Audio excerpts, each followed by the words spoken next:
Y bueno, dado que aún siguen persistiendo versiones sobre un posible ataque de Estados Unidos a Irán, veamos entonces una actualización sobre las protestas en Irán para ver con claridad dónde estamos y hacia dónde vamos.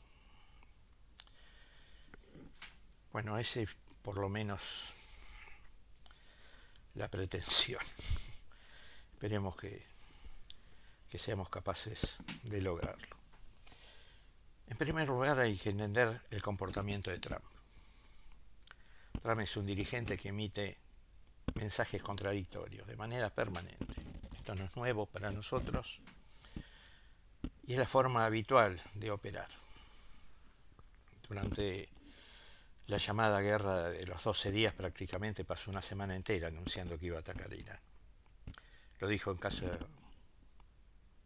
en forma abierta. Por eso cuando llegó el ataque la sorpresa fue mínima. Bueno, ahora estamos viendo el mismo patrón, mensajes cruzados, declaraciones contradictorias, ninguna línea clara. Por eso con Trump no conviene medir lo que dice, conviene medir lo que hace. Estados Unidos podría querer intervenir en Irán, eso es posible. El problema es que en este momento no tiene los medios desplegados en la región para hacerlo. Buena parte de sus activos navales en este momento los tiene muy alejados del Golfo Pérsico y en sus cercanías del Índico. Mover esa cantidad de fuerzas hacia Medio Oriente no es un proceso inmediato. Además, un ataque a Irán no implica necesariamente atacar, implica también defender las bases estadounidenses de la región, proteger a Israel, anticipar una respuesta iraní. Cuando se produjo el ataque en junio del año pasado, Estados Unidos tenía desplegados portaaviones, destructores, medios suficientes para repeler un ataque o un contraataque iraní. También había desplegado los bombardeos B-2. Hoy ese nivel de despliegue no se está viendo, por lo menos somos incapaces de darnos cuenta de eso. Por eso creo que por el momento no existe una semejante concentración de activos. El único elemento realmente indicativo de una posible escalado en este traslado de personal crítico, sí, personal crítico lo están trasladando. Personal que considera de alto riesgo, lo han retirado del Golfo Pérsico y de bases de la región del SETCOM hacia otros destinos. Ese movimiento es importante porque muestra que Estados Unidos se preocupa permanentemente por la seguridad de su personal estratégico. Y cuando un país hace eso, solo existen dos explicaciones. O hay una operación planeada, o es una situación de crisis que puede llegar a derivar en una acción militar. Es por ahora el único indicador serio. Todo lo demás parecería ser parte del ruido habitual. Otros elementos que se mencionan fueron, por ejemplo, los NOTAM. Los NOTAM es un aviso oficial sobre restricciones en el espacio aéreo. En este caso, la previsión fue emitida exclusivamente por Irán, no por los Estados Unidos. Irán puede creer que existe esa posibilidad de un ataque, pero eso no significa que el ataque vaya a ocurrir. Probablemente este NOTAM en las próximas 24 horas va a desaparecer. Además, Irán publica este tipo de alertas con cierta regularidad. Muchas veces son medidas preventivas y honestamente no sabemos por qué. Se despeja su espacio aéreo para evitar interferencias. Eso ya ha ocurrido en otras ocasiones en donde no ha pasado absolutamente nada. No es algo permanente, pero tampoco es excepcional. Por lo tanto, no podemos correlacionar de forma directa esto con la inminencia de un ataque estadounidense o israelí. Otros elementos a los que se les da a veces demasiada relevancia son las evaluaciones de embajadas y las recomendaciones de ciertos países para que sus ciudadanos abandonen la región o eviten permanecer en esos países como Israel o Irán. Esto ocurrió, por ejemplo, ya con India y con Canadá. Esto nos habla de un cierto nivel de alerta, pero no es una novedad. Estados Unidos hace esto de manera constante, no es un cambio de política, es en todo caso un recordatorio de una práctica habitual. Que algunos países europeos hagan lo mismo indica precaución, pero por sí solo no permite concluir que habrá un ataque. Otro elemento que generó preocupación fue la actividad aérea inusual sobre Irak, 24 horas. La última vez, cuando Israel atacó Irán, utilizando ese corredor, pero eso se explica en cualquier momento por la situación geográfica peculiar de Israel. Israel la única manera o la única vía aérea que tiene viable para llegar a Irán es a través de Irak. Estados Unidos, en cambio, tiene muchísimas más opciones. Puede atacar desde portaaviones, puede hacerlo desde posiciones navales más alejadas, puede hacerlo desde el mismo Océano Índico o desde el Golfo o, no sé, en la entrada del mar Arábigo. Estados Unidos tiene muchísimos más flancos disponibles, por lo tanto esa actividad que se observó en su momento sobre Irak, aunque resulte llamativa, no es un indicador definitivo de un próximo ataque israelí, estadounidense. En todo caso estaríamos hablando de un ataque a Israel, y en ese sentido hay que tener en cuenta algo central.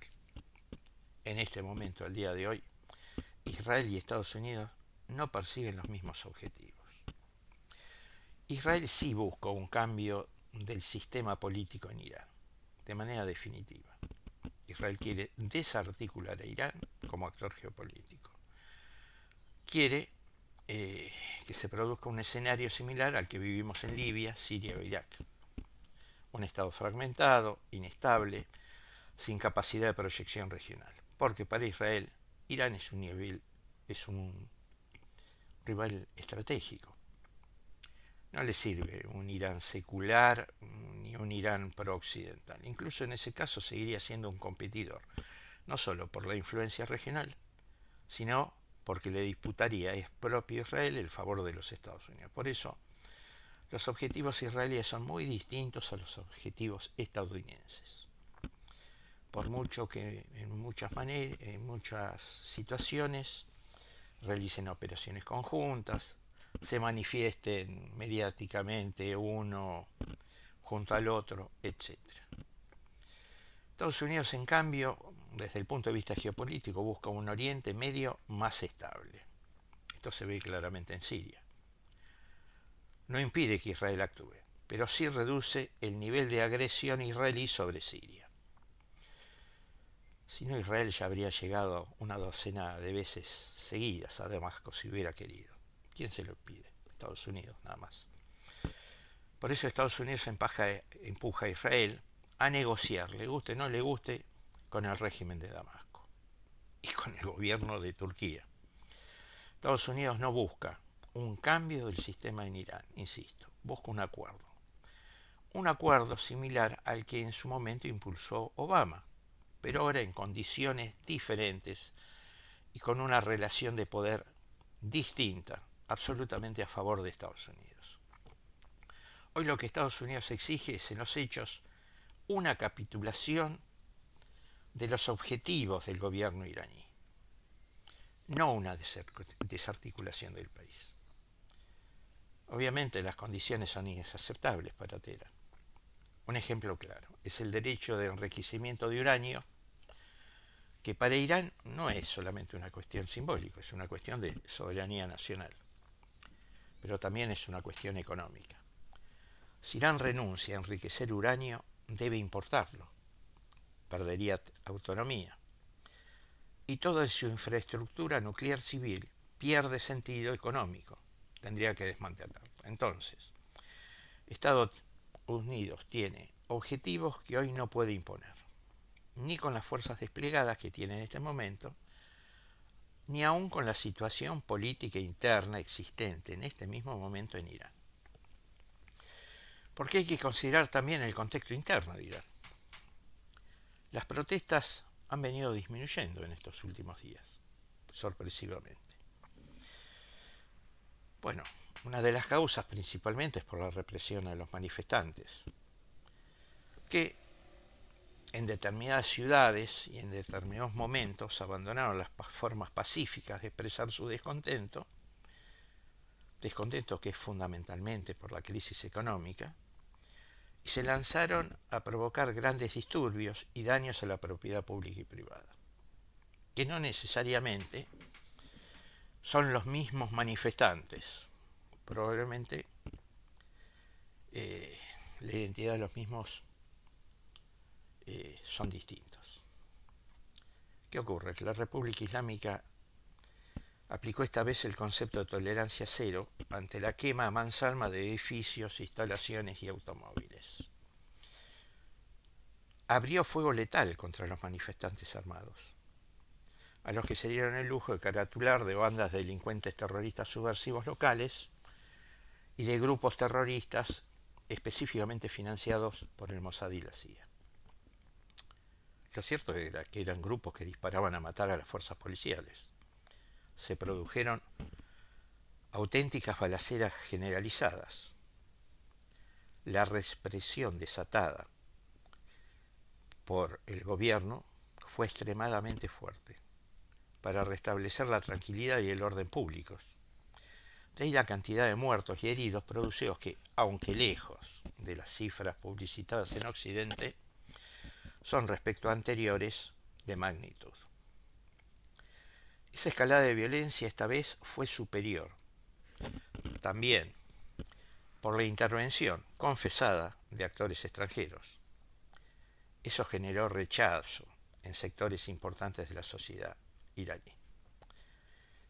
¿Por qué decimos que confesada? Bueno, desde un lamentable tuit de un exfuncionario de altísimo nivel estadounidense, en donde en su tuit celebra que junto a los manifestantes pacíficos iraníes hay activos del Mossad y los felicita.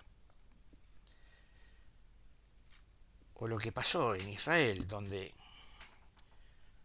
dos exfuncionarios israelíes de seguridad festejaron que su gente estuviera ahí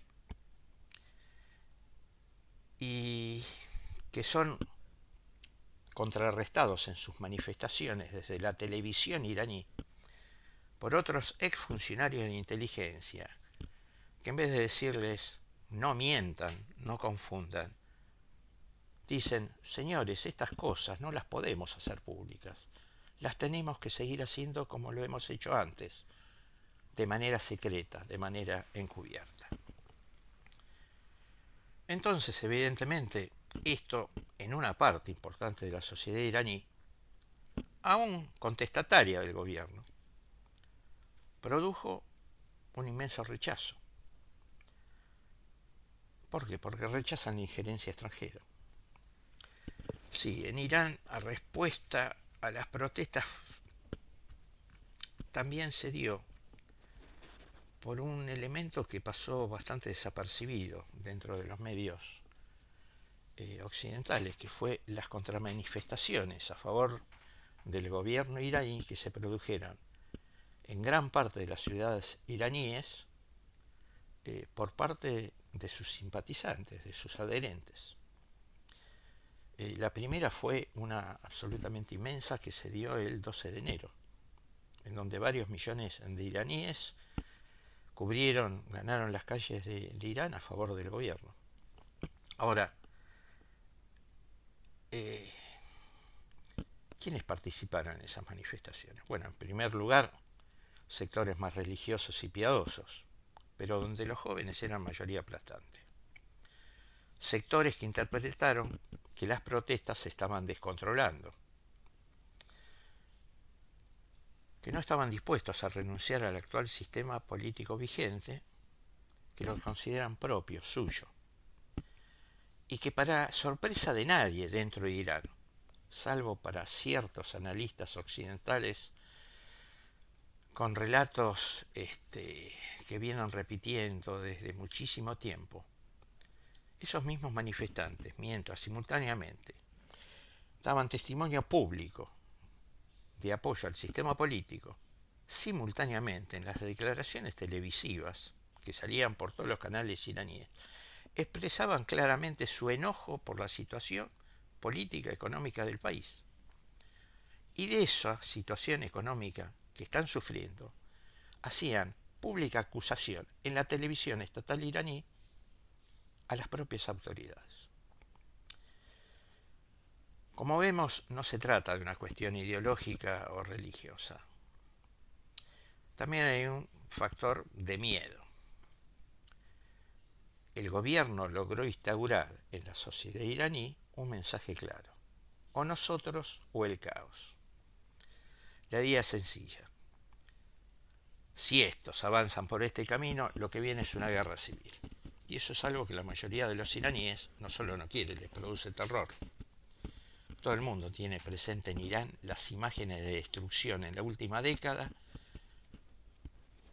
que todos hemos visto en Libia, en Siria, en Irak, guerras civiles, guerras sectarias, estados colapsados. Entonces aparece un miedo real, un miedo social profundo, que obviamente rápidamente cobra a su favor el gobierno iraní. Ahora, ¿hasta dónde puede llegar esto? Bueno, démonos una ducha de realidad. Si no hay sectores de la élite iraní que abandone al gobierno, no hay cambio de sistema posible. Esto es un elemento central en cualquier proceso de derrocamiento, en cualquier revolución, en cualquier transición forzada de poder, en cualquier parte del mundo. Siempre hace falta que una parte de la élite gobernante rompa con su propio gobierno. Esto es que haya una fractura irreparable en el sistema político de ese gobierno en particular. Y eso en Irán hoy no está ocurriendo. Sí ocurrió, por el contrario, por ejemplo, en las manifestaciones del 2009. Pero también es cierto que aquellas protestas tenían un carácter diferente, eran protestas reformistas, no eran protestas antisistema. En 2009 las protestas estaban vinculadas a las elecciones, a la acusación de la manipulación electoral, a un conflicto interno dentro del propio sistema político. Las protestas actuales, en cambio, tienen un carácter mucho más radical, y eso aleja a esos sectores de la élite que podrían haber acompañado en esta instancia un proceso de cambio controlado. Ahora volvamos al inicio. Estados Unidos está movilizando efectivos como la flota, o puede repetir la táctica con los B-2 y ataques rápidos. Bueno, yo no soy especialista, pero más o menos todos sabemos que los B-2 cumplen un rol muy significativo en el bombardeo estratégico. Aviones de gran tamaño, capaces de transportar una carga explosiva enorme. Sirven para destruir grandes infraestructuras, búnkeres, instalaciones subterráneas, objetivos estratégicos duros. Pero no son el tipo de arma que Estados Unidos necesitaría hoy para el tipo de operación que busca. La operación que Estados Unidos quiere no es una guerra total, no es una operación más que de simple castigo, una demostración de fuerza, un mensaje, una forma de presión para forzar a Irán no a negociar, sino a capitular en sus objetivos estratégicos. En este momento Estados Unidos no tiene objetivos principalmente nucleares que atacar, como en la guerra de los 12 días. Los principales objetivos nucleares ya fueron atacados en la operación anterior y con mucho éxito. Solo hay una excepción, la planta de Bushehr. Bushehr en realidad no es una planta de enriquecimiento, tampoco es una fábrica de uranio. Es una central nuclear funcional, produce electricidad. Pero atacar una instalación de este tipo equivale a atacar una central nuclear operativa como, no sé, Fukushima, por ejemplo. Eso implicaría una posible liberación radioactiva. Por lo tanto, no es una opción militar viable para nadie. y menos que menos para Estados Unidos. Por eso las condiciones no se pueden dar tanto por los medios militares, sino en función del momento político en que esos medios militares se aplican. Si Estados Unidos hubiera tenido ya los medios desplegados durante la primera semana de protestas, entonces quizá Estados Unidos habría intentado alguna acción directa, hubiera aprovechado la oportunidad. Estallan las manifestaciones y ellos ya tienen desplegados sus medios. Por lo menos, y hasta este momento en que estamos hablando, Estados Unidos no tiene los medios en la región. Tiene entonces que desarrollar momentáneamente otro tipo de estrategia. ¿Qué sería cuál? Volver a reavivar las protestas con la misma densidad y la misma magnitud que cuando comenzaron estas protestas los primeros días de enero. Que en ese momento lo que ocurrió, en cierto modo, fue un shock inicial para el poder islámico. Pero el gobierno, con el transcurso de los días, ha vuelto a recuperar el control, al menos parcialmente. ¿Qué es lo que no ha cambiado? Las condiciones económicas siguen estando ahí. Por eso las protestas podrían volver, y no sería extraño, y con la misma magnitud que las que han tenido al principio. En estos días, además, Irán atraviesa un periodo de luto nacional. No es un funeral de Estado formal, como estamos acostumbrados en Occidente, sino de luto nacional, por la muerte de muchísimos policías asesinados durante las manifestaciones. Esto moviliza a la base social que aún sostiene al actual gobierno e incorpora a esa parte de la sociedad que, aunque no sea progubernamental, aborrece el asesinato de policías. En las ceremonias la tensión no se ha reducido. El foco real está ahí por lo que viene. Recuerden, especialmente fechas simbólicas, como los séptimos días, el número 14 de cada día, el 40º día, que es importantísimo en el luto dentro de la teología chiita. Son fechas profundamente importantes en la tradición de la Revolución Islámica. Históricamente, los 40 días después de una represión han sido momentos de gran movilización social. Se vuelve sobre los muertos, sobre los funerales, sobre la memoria. Esto puede ser utilizado nuevamente por los manifestantes para reactivar el movimiento de protestas. Y obviamente para los servicios de inteligencia estadounidenses e israelíes para echar más gasolina al fuego. Pero aún falta mucho para ese día número 40. Aunque estas protestas tienen un carácter mucho más secular, el componente religioso y cultural sigue teniendo peso social y es donde puede volver a emerger una dinámica de movilización. También tendremos que mirar necesariamente sobre el rol que desde el exterior se está ejerciendo sobre Irán. Fundamentalmente el papel de Reza Pahlavi, porque Reza Pahlavi está adquiriendo en esta oportunidad cada vez mayor protagonismo en estas manifestaciones. Durante muchos años Reza Pahlavi no fue considerado un líder político real. No se veía como una figura con influencia en la sociedad iraní.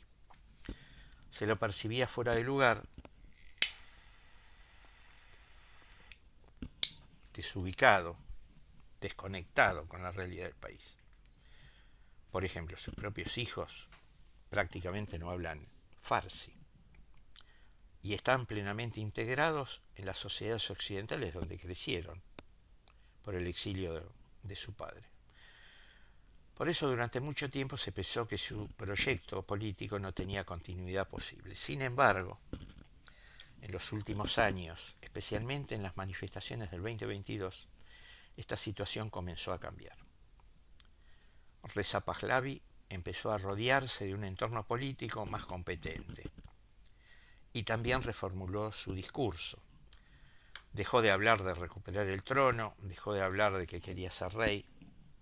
Ahora solo habla de liderar una transición hacia una democracia secular, en la que podría eventualmente existir una opción de una monarquía constitucional. Esto modificó su perfil político y de manera positiva dentro de la posición externa e interna al actual gobierno en Irán. Por eso es un actor que no podemos ignorar. Incluso hay sectores muy importantes en el exilio que bajo ningún concepto comparten sus ideas, que están aceptando que su figura puede funcionar como punto de unificación de toda la oposición, como un liderazgo posible para articular un proceso de derrocamiento de la República Islámica. Sigue siendo, de todos modos, una figura divisiva dentro de Irán. Ahora habrá que ver si tiene una capacidad real para agitar fuerzas y aglutinarlas, y sobre todo si es capaz de darle continuidad a este movimiento que surgió en estas semanas. Ahora bien, esta crisis iraní hay que verla dentro de la perspectiva de la historia de las propias últimas crisis iraníes. Porque la mayor crisis que sufrió la República Islámica fue la de su propio nacimiento. En los años 80, durante la guerra contra Irak. Allí se combinó la guerra externa desatada de Irak, que en ese entonces gozaba del apoyo de la Unión Soviética y de los Estados Unidos, más la oposición interna monárquica y especialmente la lucha también de los sectores de izquierda, de los sectores comunistas, que incluso se organizaron como organizaciones guerrilleras que llevaron a cabo devastadores atentados terroristas contra civiles y funcionarios gubernamentales. Atentados terroristas en cines, un atentado terrorista en un edificio gubernamental que acabó con la vida del vicepresidente iraní y la mayoría del gabinete de ministros y de parte de importantes clérigos de ese entonces. Esa fue la etapa en la que el liderazgo islámico estuvo amenazado en su máxima potencialidad. Pero después de la guerra con Irak, el poder islámico se estabilizó, se produjo la captura del Estado por parte del chiismo. Pero las semillas de lo que ocurre hoy, en realidad, están en los principios, no en la guerra o al fin de la guerra, sino tras la guerra, en el transcurso de los años 90. Porque en los años 90 el proceso neoliberal capitalista se extendió a todo el mundo. Y de esa expansión no fue ajena a Irán. En ese proceso la Guardia Revolucionaria comienza a ocupar un lugar central, no solo en la instancia militar y la instancia del control de las calles y de la sociedad, sino dentro del proceso económico iraní. Cuando se produce esta irrupción neoliberal, el sector conservador chiita acepta la apertura económica. Pero ¿qué ocurre? Que el sector reformista chiita de ese entonces solo buscaba un cambio político, no económico. Por eso, tras la muerte de Jomeini en 1989, este sector reformista intenta modificar la forma del sistema político. Y lo hace de manera sorprendente apoyándose en los propios ideales de la revolución islámica. Reclama a ese gobierno islámico por no cumplir las promesas del imán Jomeini. Lo acusa de haberse alejado de los principios fundacionales del sistema islámico. Los sectores reformistas, no los conservadores. Incluso una parte importante del clero chiita, el más popular, el de las poblaciones del interior del país, de aquellas ciudades y pueblos eminentemente rurales, acompañan la posición reformista. Ese fue el gran desafío real para la República Islámica hasta que llega el año 2009, el llamado Movimiento Verde. Un movimiento surgido por las elecciones, por las denuncias de fraude, por la acusación de manipulación electoral que hizo el gobierno de Ahmadinejad. Ese movimiento, el de 2009, también era reformista. No buscaba destruir el sistema político islámico. Buscaba corregirlo en función de sus propias declaraciones, de las desviaciones que había sufrido. El Movimiento Verde se presentaba con continuidad legítima de la República Islámica. Exigía las promesas sociales incumplidas, la atención a los sectores pobres, la justicia social. Por eso era una coalición amplia en donde también estaban incluidos sectores liberales, de izquierda, reformistas. Ese fue un importante desafío serio que enfrentó el oficialismo. ¿Qué ocurre? Que esas protestas estuvieron concentradas fundamentalmente en Teherán,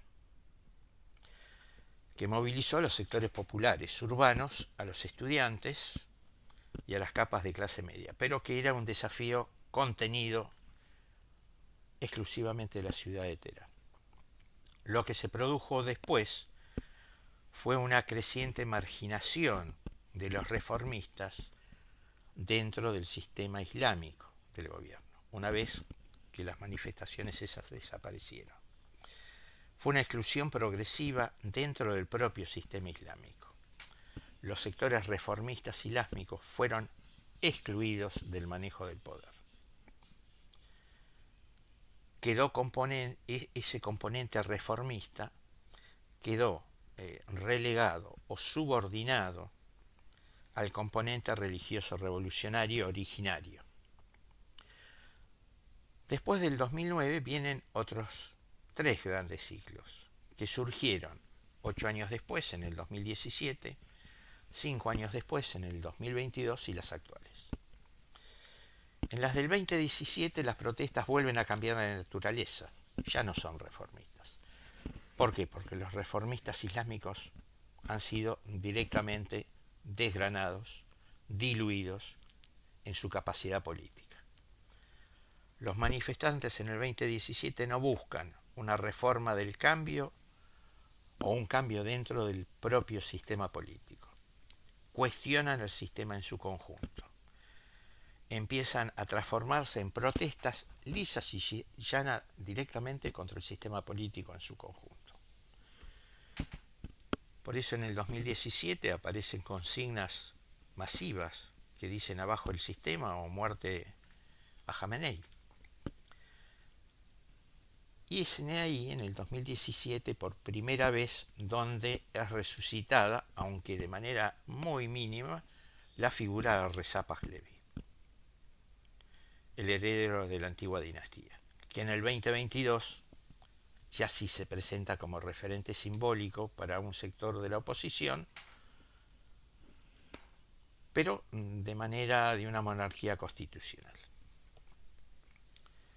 Ya en el 2017 demuestra que es capaz de ser un sector organizado con capacidad de articulación con otros sectores de la oposición, distintos al de él. Y eso fue creciendo con el transcurso del tiempo y es lo que está capitalizando en este momento. Ahora bien, la situación económica no mejora de manera sustancial. A pesar de la flexibilización parcial por parte de los Estados Unidos de las sanciones económicas, fundamentalmente en todo el gobierno previo al primer gobierno de Trump. Por eso esas protestas tienen un carácter espontáneo y no logran construir un movimiento sostenido en el tiempo. Y eso no solo se repitió en el 2017 y en el 2019, sino que se volvió a repetir en el 2022. ¿Y por qué esa desarticulación? Porque esas protestas son impulsadas por distintos sectores de la sociedad civil, no por partidos organizados, no por estructuras políticas que tengan programas amplios para brindárselos a los sectores opositores. Son movimientos sectoriales con demandas concretas, puntuales de cada uno de los sectores. En el 2022 el eje fue la cuestión de la mujer. Ese ciclo de protestas se extendió al 2023 y se originaron en la muerte de una joven universitaria kurda cuando estaba bajo custodia en dependencias policiales. Pero quedaron al margen de esas protestas otros sectores en los cuales el tema de la mujer no era prioritario. Porque no nos engañemos, parte de los sectores que aún hoy protestan son extremadamente conservadores en los usos y costumbres sociales. Sin embargo, esa protesta del 2022 sí tuvo algo muy importante, que comenzó a afectar a largo plazo al actual sistema de autoridad de Estado Islámico, que es la incapacidad para seguir imponiendo normas. Por ejemplo, en relación al velo, aquel pañuelo que debe cubrir el cabello de la mujer, y con las conductas públicas. De ese momento la República Islámica empezó a perder autoridad política y capacidad de coerción para el uso obligatorio. Al retroceder en ese terreno, cede en uno de los pilares simbólicos del sistema. Para los actuales sectores conservadores del sistema, ese retroceso es inaceptable. Desde su perspectiva, si llegan a perder de manera definitiva ese elemento social, pierden el fundamento mismo de la República Islámica. Por eso intentan recuperar esas normas sociales, reinstalarlas. Y de esa mirada, fíjense qué interesante, el principal enemigo ya no está afuera. El enemigo está dentro de la propia sociedad iraní. El enemigo para el actual sistema islámico es la pérdida de la mirada sagrada sobre la vida. El mayor peligro para la continuidad del sistema político no viene del exterior, no viene de los Estados Unidos, no viene de Israel, viene de la propia sociedad iraní, en donde sectores crecientes están perdiendo la mirada religiosa sobre la vida cotidiana. Ese es el verdadero riesgo estructural para el gobierno. La muerte del presidente Raisi, fuera accidente o fuera atentado, también fue un terrible golpe, importantísimo para el sistema, porque Raisi era el heredero natural posible, el heredero aceptable, no solo para los sectores opositores, sino para cierto sector de la élite gobernante, porque tenía prestigio institucional. Y eso profundizó la crisis interna del sistema político. Tenemos que ser conscientes que la guía espiritual de la revolución, el imam, el ayatollah Ali Jamenei, es muy mayor. Le queda muy poco tiempo en esta vida. Y lo peor, no hay un heredero teológico claro para su función que actualmente está ejerciendo. Se ha barajado el nombre, para mantener una cierta continuidad, de su hijo, que es un destacado teólogo en estudios teológicos chiitas. Pero esa opción genera rechazo en otro sector del actual sistema gubernamental. Y la razón es porque recuerda demasiado el esquema monárquico a la situación y sucesión hereditaria, aquella contra la cual surgió la República Islámica para combatir.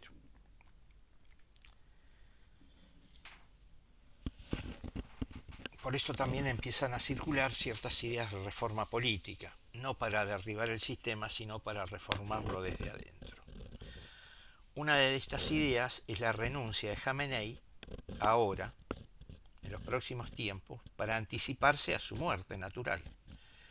Una renuncia que permitiría eliminar el cargo de líder supremo de la revolución y avanzar hacia una república islámica presidencial, aunque el sector de la diáspora del exilio siga exigiendo la supresión de la naturaleza islámica del centro del poder.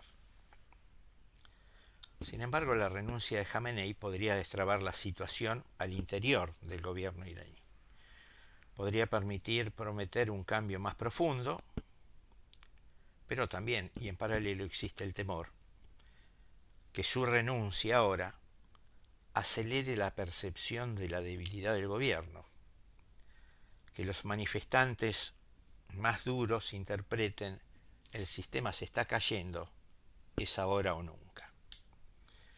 Y eso radicalice aún más el conflicto, que ganen lugar entre los opositores los sectores ultras, los fundamentalistas del todo o nada. Por otro lado, un elemento clave de las protestas actuales es el proceso electoral que pasó en el año 2024, que los reformistas volvieron a ganar, y que ganaron más bancas dentro del Parlamento iraní. Pero la participación electoral fue extremadamente baja, una de las más bajas en la historia de la República Islámica de Irán.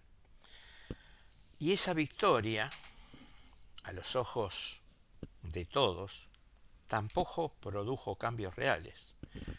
No hubo reformas significativas, no hubo transformación política, todas las promesas fueron incumplidas y esto potenció la frustración social. Entonces, no hubo cambios, no hubo reformas reales.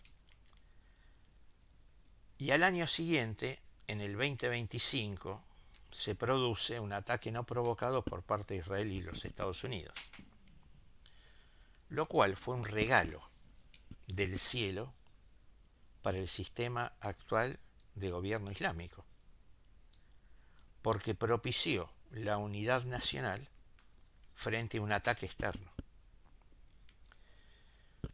Pasó la guerra de los 12 días y el gobierno que había conseguido la casi absoluta mayoría en el consenso social de que había que sostener el gobierno porque estaban siendo atacados desde el exterior por Estados Unidos e Irán, en su conservadurismo extremo, no aprovechó ese momento para llevar adelante reformas.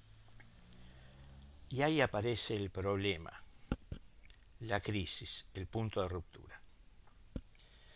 Porque mucha gente que está dispuesta a apoyar al gobierno lo apoya en tanto ese apoyo se traduja en mejoras concretas económicas.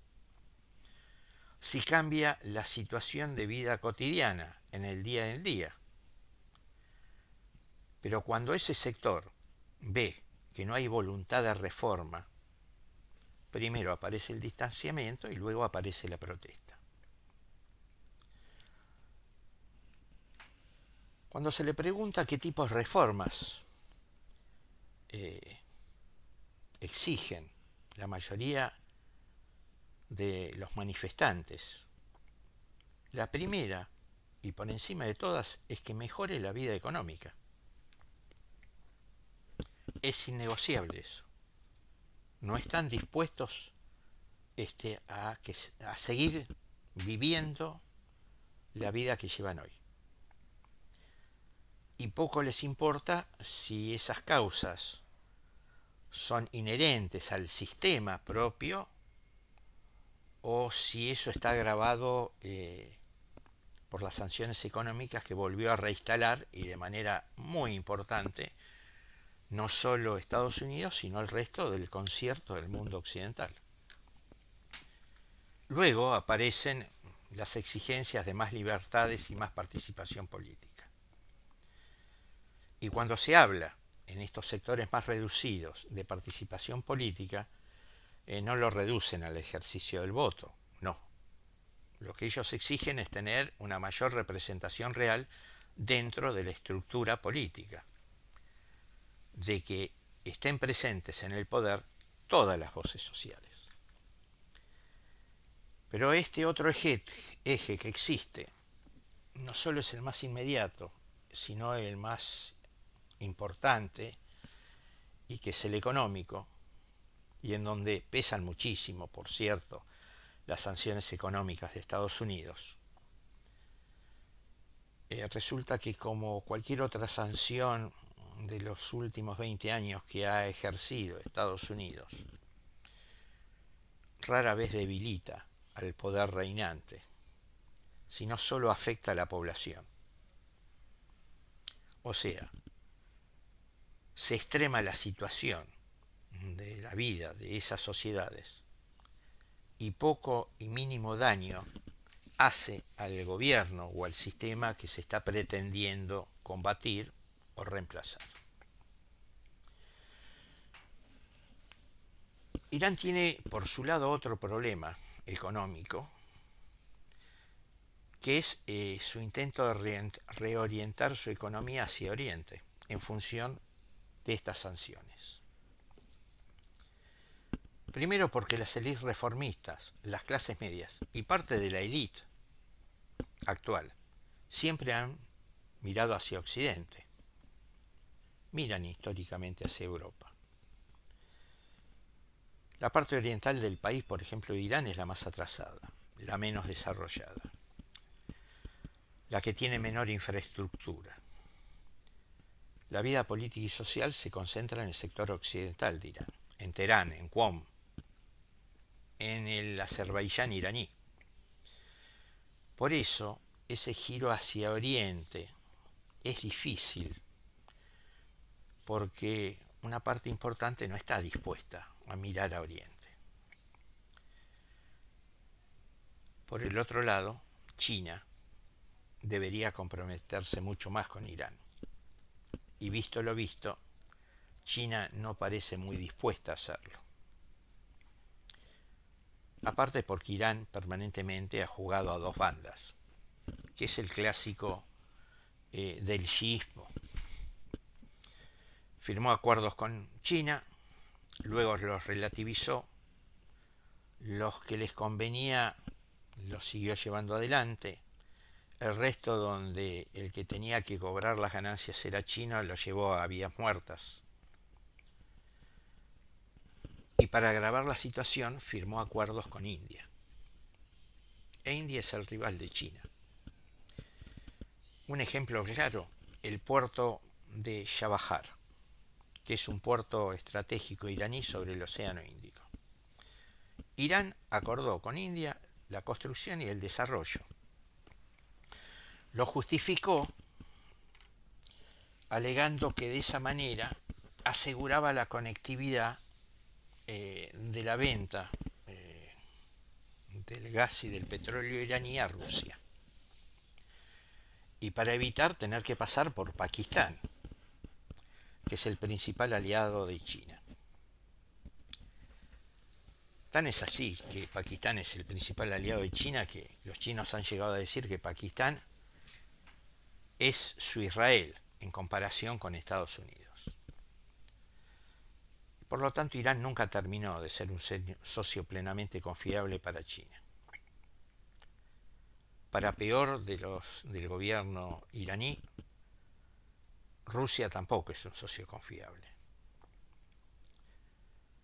No solo desde la mirada que ellos tienen respecto a Rusia, sino lo más importante, la mirada que Rusia tiene respecto a Irán.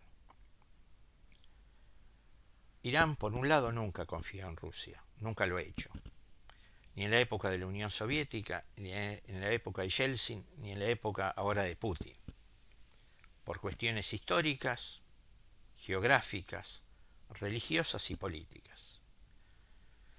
El único lugar que encontraron un punto de interés mutuo al 100% fue en Siria, pero eso se acabó. Respecto a lo demás, las relaciones siempre han sido entre malas y irregulares. Incluso después que se desató la invasión a gran escala de Rusia contra Ucrania. Todo el armamento que había prometido venderle no se lo terminó entregando, que es una cuestión de vida o muerte para Irán, socapa que la necesitaba en el frente en Ucrania. Pero en otro tipo de ayuda que no era militar y que en su momento la había suministrado copiosamente, le ha reducido sus mínimos históricos. Y eso a pesar de que Irán ayudó a Rusia en Ucrania con el tema de los drones, que en su momento Rusia era absolutamente incapaz de diseñar, desarrollar y producir.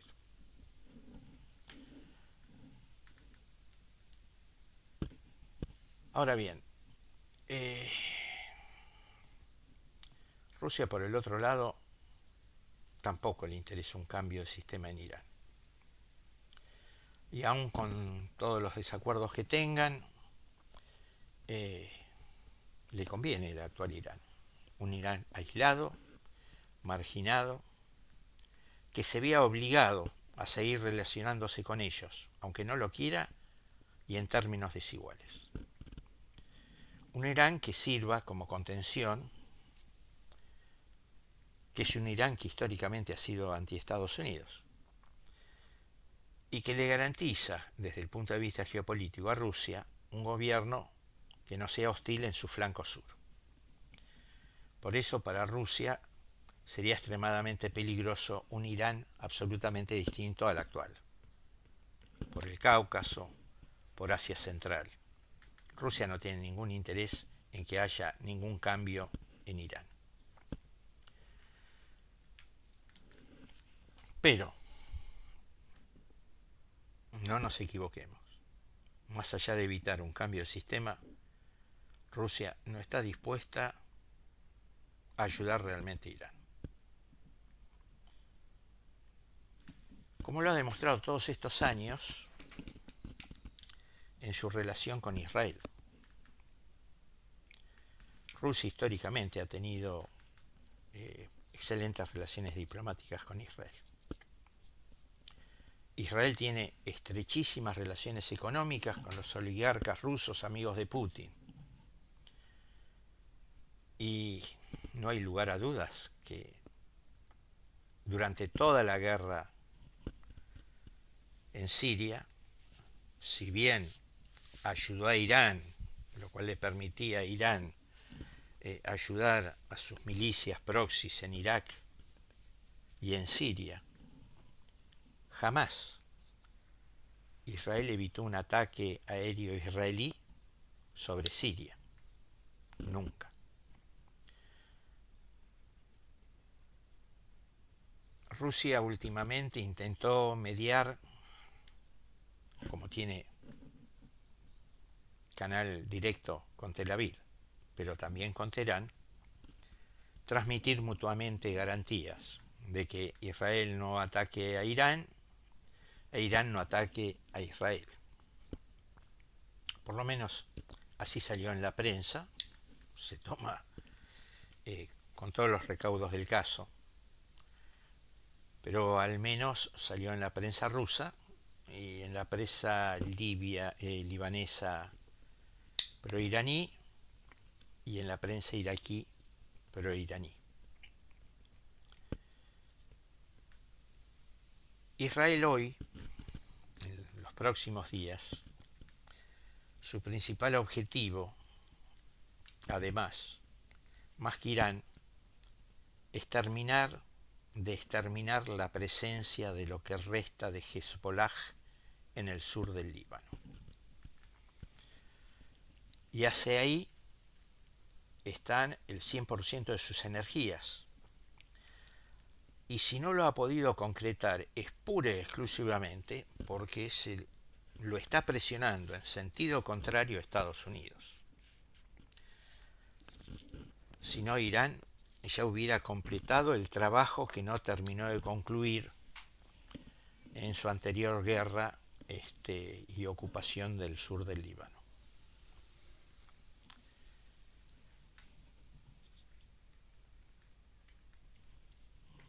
Para concluir, ¿qué cosas más debemos ver y analizar en la situación iraní interna? Bueno, las reformas económicas. Tema 1, corrupción.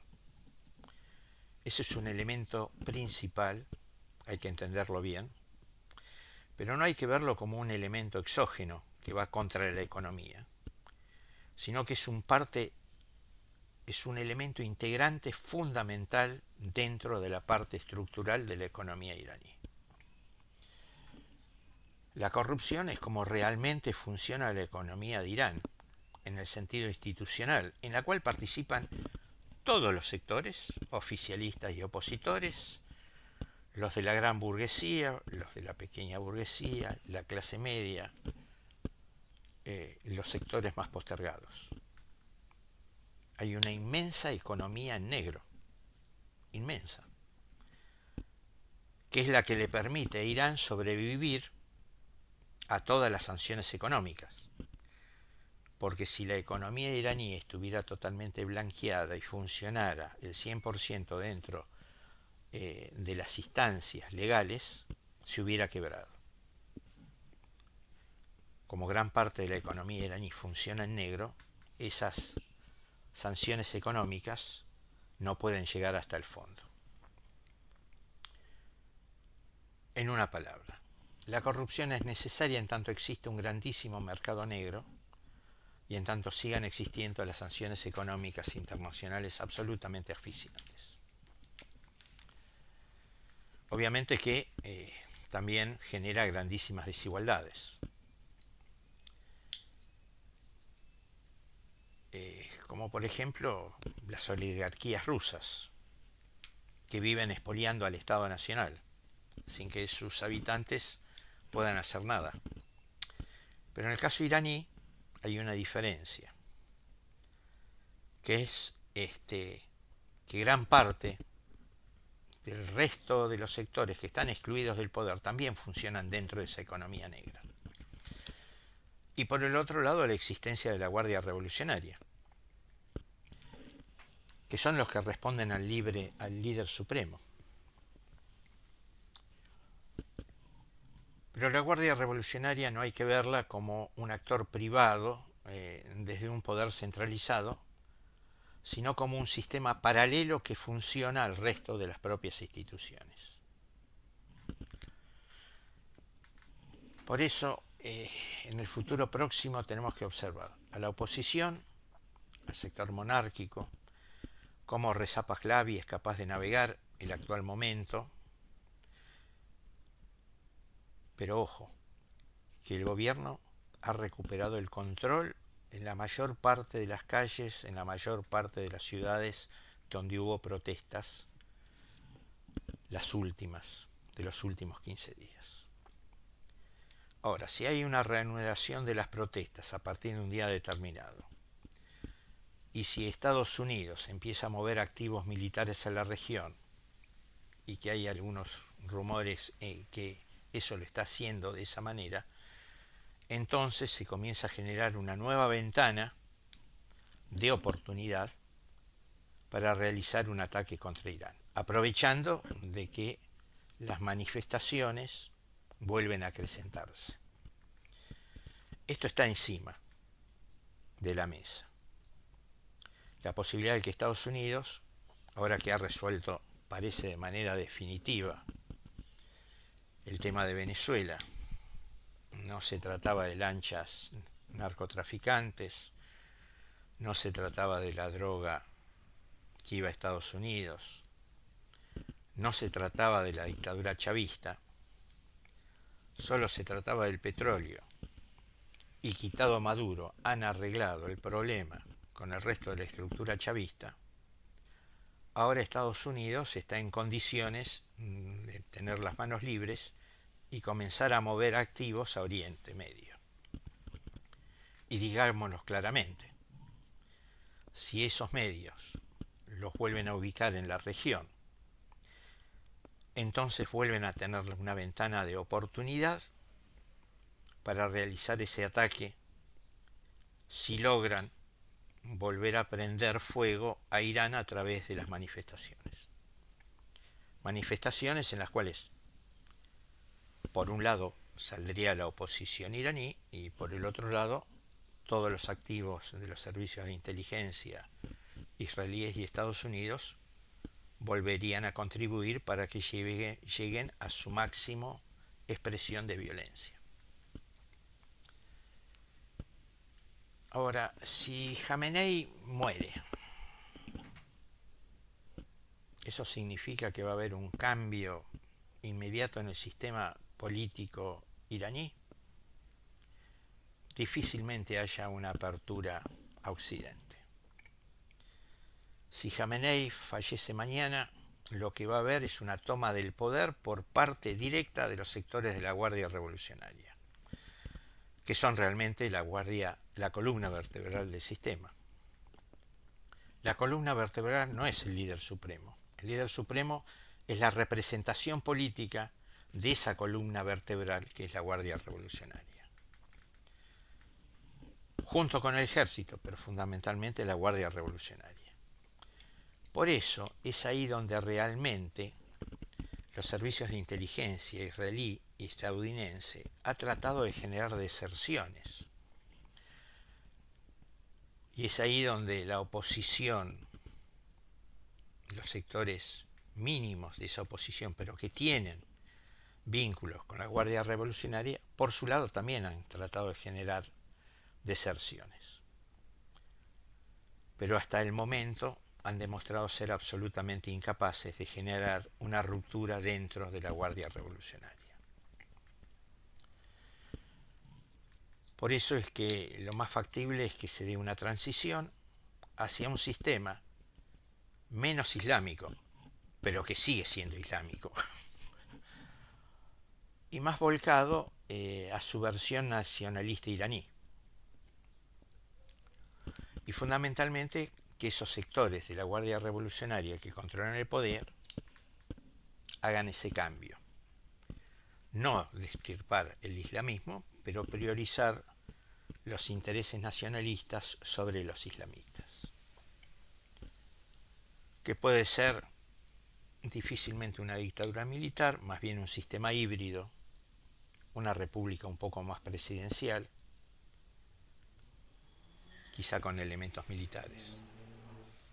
Deberemos necesariamente volver sobre este tema en el futuro. Ahora, en cuanto a esa apertura a Occidente, que se promueve desde las clases acomodadas iraníes, también es una posibilidad real, menor, pero donde no existe un obstáculo objetivo para ello. Porque esa clase acomodada iraní, más la clase media,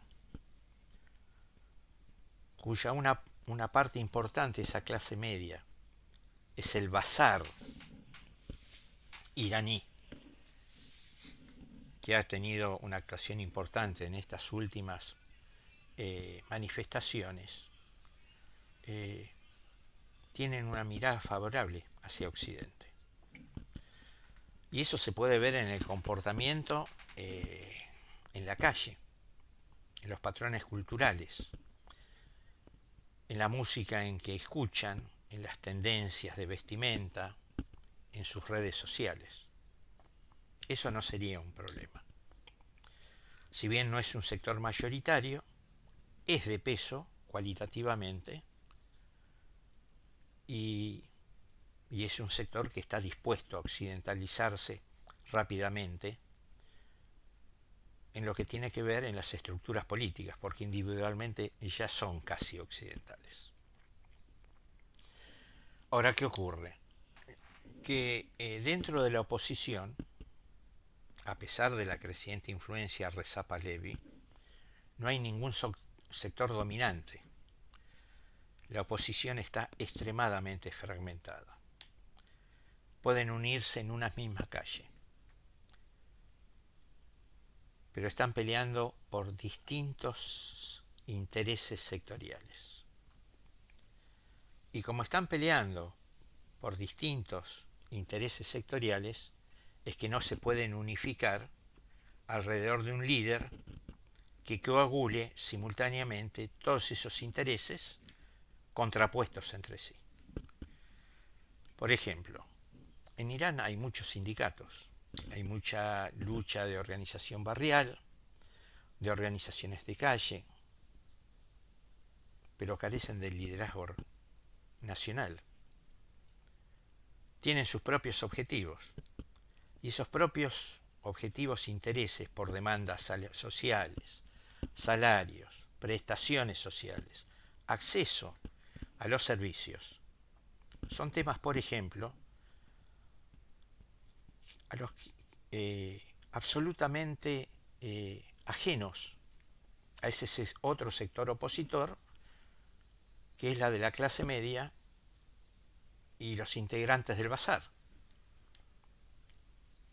y a los que mueve en buena medida, a partir de ahora, la figura de Reza Pahlavi, que reiteramos, en esta oportunidad, de manera muy hábil política, no se presenta ni como restaurador de la monarquía, ni como rey, sino como un impulsor de una democracia secular, que debe avanzar a un sistema republicano, eventualmente como máximo a una monarquía constitucional, pero jamás volver a la dictadura del Shah. Finalmente, y por el otro lado, y más allá de la sucesión sobre la guía espiritual de la revolución, el actual sistema islámico también carece de una figura, por ejemplo, como la de Soleimani. Soleimani era una persona con mucha popularidad simultáneamente entre las clases humildes, las clases más postergadas, los sectores proletarios y del campesinado, y simultáneamente era muy popular en un sector de la clase media occidentalizada que veía en Soleimani ese viejo orgullo recurrente del nacionalismo iraní. El actual gobierno carece de esa figura. Cuando Trump mandó a asesinar en un tercer país con el cual no estaba en guerra a un líder de un país con el cual tampoco estaba en guerra, fue una movida magistral de Trump, porque cortó y terminó con la vida del único líder político que era común a los distintos sectores de la sociedad iraní. Por eso, cuando se lo plantea a Trump como un tipo alocado que no tiene objetivos, a mí me despierta muchísimas sospechas sobre la corrección de esa mirada que la considero casi banal. Hoy en día la única figura que tiene el actual gobierno iraní es la del que fue en su momento candidato a presidente, que se presentó contra Raisi y que actualmente es el presidente del Poder Legislativo, que es Kalibat, que tiene ciertas credenciales, podría ser una opción para el gobierno actual iraní si mañana fallece el guía de la revolución, pero que no tiene la popularidad, pero ni de lejos, que tenía Soleimani. Finalmente, imaginemos este cuadro, que es el que le preocupa a las cancillerías del Medio Oriente y a los respectivos gobiernos. ¿Qué ocurriría si el sistema islámico iraní es reemplazado por un nacionalismo secular iraní? Y que existe una posibilidad mucho menor de que asuma el poder. ¿Qué pasa con eso? Bueno, hay un riesgo cierto, importante, de que Irán se balcanice. Esa balcanización de Irán es el viejo anhelo geopolítico de Irán, que proyectan en sus sueños húmedos los grandes teóricos geopolíticos israelíes. Ese es el mayor peligro para la región, que Irán se balcanice. Porque el mayor peligro realmente por las cuales Irán se puede dividir son las nacionalidades que componen Irán. Los kurdos, los azeríes, los baluches, todos ellos tienen importantísimos movimientos políticos, dos de esos tres absolutamente armados, y que cada vez que hay protestas dentro de los iraníes, ellos, sus respectivas regiones, se lanzan a la calle porque es una manera política y muy inteligente de debilitar el poder central político de Teherán. Porque los iraníes son la nacionalidad mayoritaria, pero no son la mayoría. Por ejemplo, los azeríes son entre el 20 y el 25% de la población iraní.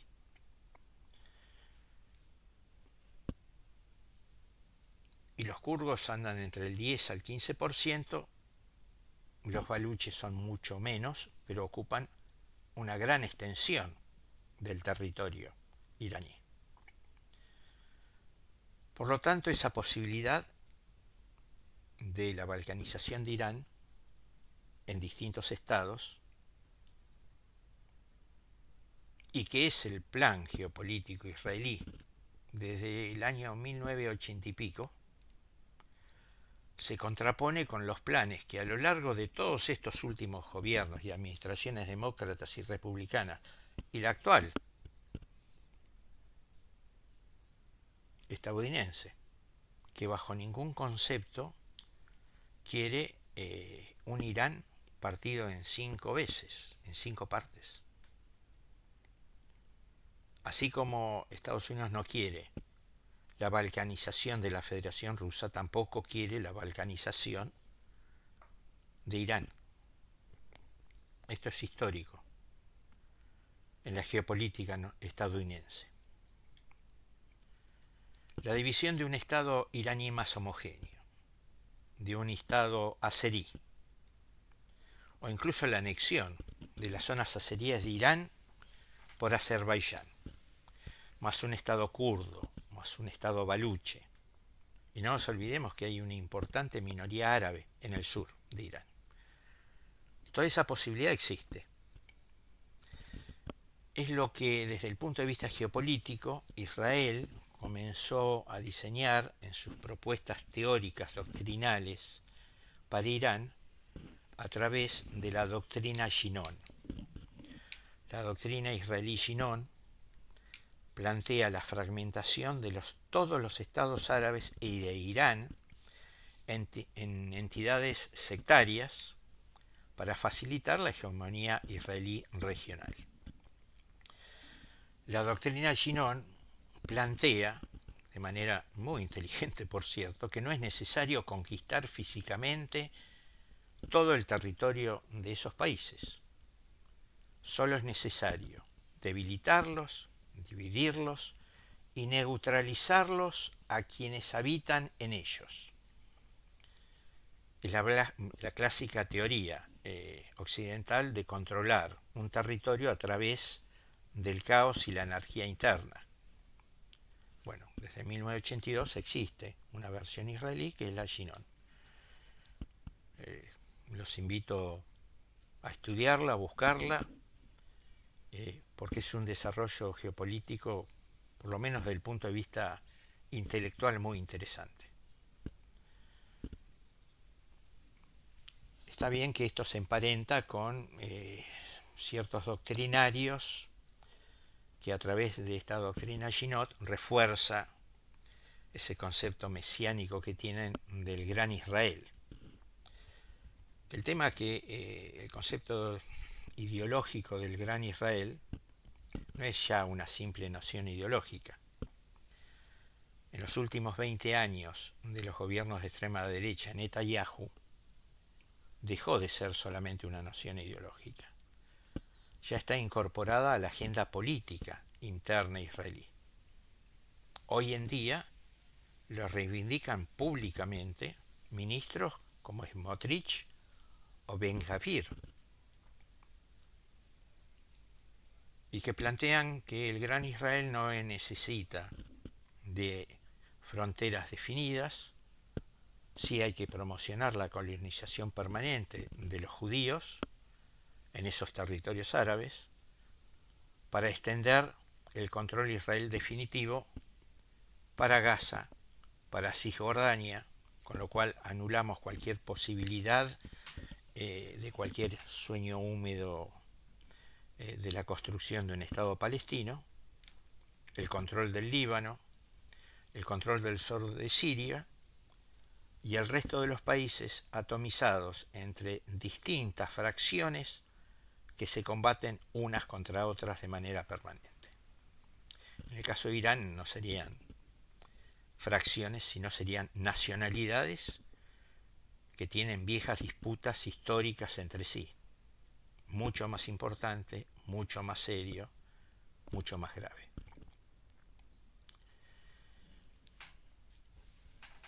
Por ejemplo, en Irak imaginan un estado sunni, un estado chiita y un estado kurdo. Y que Israel necesita promocionar desde el punto de vista de los que adhieren a esta teoría, porque ellos dicen somos un estado pequeño, con una gran capacidad hegemónica, pero en donde no tenemos capacidad para controlar territorialmente a todos nuestros enemigos. Los tenemos que fraccionar. O sea, esta doctrina plantea que el orden Sykes-Picot de 1916 está muerta de muerte natural ya hace tiempo. Lo cual en parte algo de verdad tiene, porque no nos olvidemos que las actuales fronteras de los países árabes son fronteras coloniales impuestas en su momento por Francia e Inglaterra. Ahora, ¿nos podemos imaginar a Pakistán aceptando la disgregación de Irán y el nacimiento posterior de un estado baluche? Como dicen mis amigos españoles, ni de coña, ni en joda diríamos nosotros. Pero tampoco ningún otro estado de la región está dispuesto a aceptar una balcanización de Irán. No está dispuesto a aceptarlo ni Turquía, ni Irán, ni Pakistán, ni Rusia. A Pakistán no le conviene la existencia de un estado baluche. A Irak no le conviene la existencia de un estado kurdo, muchísimo menos a Turquía. Y a Rusia, y esto es muy interesante, porque a Rusia no le interesa un Azerbaiyán junto con el irredentismo azerí-iraní, porque eso Azerbaiyán lo transformaría en un gran estado. Pero debemos a su vez simultáneamente, si a la familia reinante en Azerbaiyán, los Aliyev, en este momento, le interesa incorporar el Azerbaiyán iraní si se fragmenta Irán.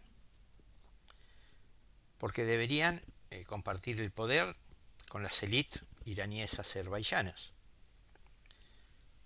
Todo eso por ampliar el país y con otro peligro, y es que la sociedad azerbaiyaní y la azerí iraní culturalmente y religiosamente son extremadamente distintas. La iraní es, en comparación con el solo Azerbaiyán, extremadamente religiosa, piadosa y culturalmente conservadora, mientras que el actual Azerbaiyán, de resultas y gracias a la educación comunista y atea con la cual han sido educadas las élites, etcétera, etcétera, de la Unión Soviética, es una sociedad absolutamente laica o en su mayoría atea. El Islam es un acompañamiento decorativo, pero no existe en la vida práctica. Por eso también se complica esta idea de fraccionar el norte del Azerbaiyán iraní, porque aunque lo quisieran los propios azeríes iraníes, habría que ver si son recibidos acogedoramente por el actual sistema político de los Aliyev en Azerbaiyán. Y además, un sector religioso versus una sociedad secular.